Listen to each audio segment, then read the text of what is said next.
Now, there's a story that's very, very interesting. I'm going to go quickly because we're slightly behind tonight, but not too badly. But comets are very, very interesting. Now, the way they work is far from the sun, they're icy, they get close to the sun, the ice is sublime, they sublimate, they form a gas. That gas surrounds the comet, forms an ion tail and a dust tail.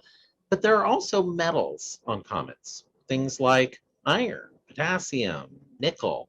They're actually there. And if the comet gets hot enough, close enough to the sun, those metals can vaporize and they can actually join the coma, that gaseous cloud around the core, the nucleus. And we see that. You can see some of these spikes in here are labeled. The red ones are labeled as iron, the others, the blue ones are nickel, and the nickel, it's actually glowing. It needs to be a gas in order to do that.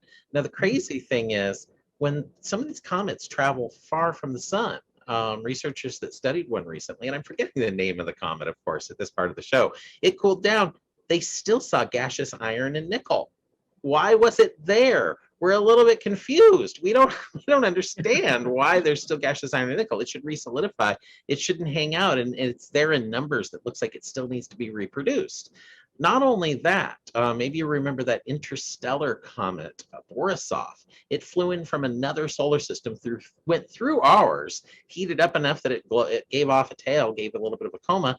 They saw heavy metals in Borisov, an interstellar comet. So things are a little crazy. It seems like comets are, well, heavy metal comets.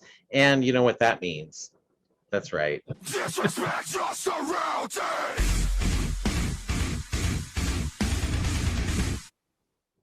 So, of course, I don't know if it said that disrespect your surroundings. It's been playing games on us a little bit there, but that's an old clip. All you longtime All Space Considered fans probably saw that clip, I don't know, 3-4 years ago, the last time we had a heavy metal. I think it was Heavy Metal Planet at the time. So anyway, a lot of good fun there with the heavy metal comet.